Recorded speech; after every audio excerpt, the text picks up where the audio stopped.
সাভারে আওয়ামী লীগের ১৩ নেতাকর্মীদের গ্রেপ্তারের পর দুপুরে আদালতে প্রেরণ করেছে পুলিশ। তবে তাদের গ্রেপ্তার নিয়ে মিশ্র প্রতিক্রিয়া দেখা দিয়েছে। গ্রেপ্তারকৃতদের পরিবারের সদস্যরা বলছেন, তারা কোনো দল করে না, অনেকেই প্রাইভেট কার ও মোটরসাইকেল ড্রাইভার। পুলিশ জানায়, গতকাল বিকেলে ঢাকা আরিচা মহাসড়কের সাভারের ভাকুরতার ভাঙা ব্রিজ এলাকায় আওয়ামী লীগের নেতাকর্মীরা বিক্ষোভ মিছিল বের করার প্রস্তুতি নেন। এ সময় খবর পেয়ে ভাকুরতার স্থানীয় বিএনপির নেতাকর্মীরা ঘটনাস্থলে গিয়ে গাড়ি সহ তাদের আটক করে গণপিটুনি দিয়ে ভাকুরতা পুলিশ ফাঁড়ির কাছে সোপর্দ করে। পরে পুলিশ আজ সকালে সন্ত্রাস বিরোধী আইনে মামলা দায়ের করে তাদের রিমান্ডের আবেদন করে আদালতে প্রেরণ করে। মামলায় ৩০ জনের নাম উল্লেখ করা ছাড়াও অজ্ঞাত আসামি করা হয়েছে ২৫ থেকে ৩০ জনকে।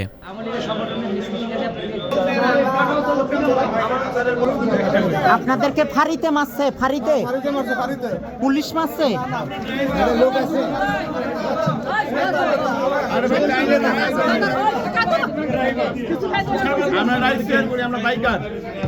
ফাঁড়িতে কি পুলিশ মারছে?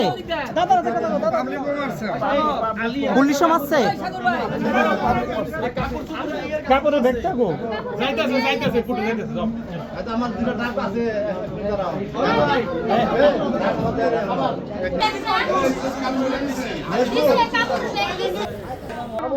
ড্রাইভার গাড়ি ভাড়া করে নিয়ে গেছে।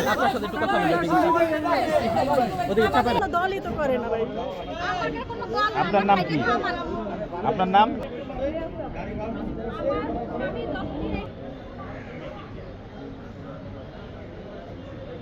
আমাদের সাভার মনসুর মার্কেটে হাইস গাড়িগুলো ভাড়া চলে।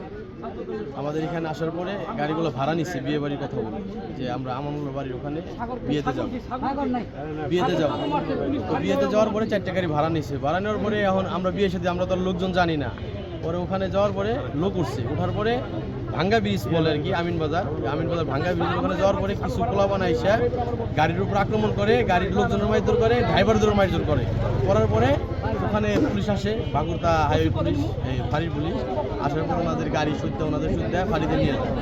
নেওয়ার পরে ফাঁড়ি থেকে সাভার থানায় হ্যান্ড ওভার করে। ওনাদের লোকজনই বলে ভাড়ছে, আমাদের এই যে আমার ভাই যে সাগর অলি ওরা বুক আছে, সে লোক তো ভাই আমরা চিনি না, সে লোকগুলো তো আমরা চিনি না। মারধর যে করছে তখন আমরা থানায় এসে জানতে পারলাম যে এই বিষয়ে।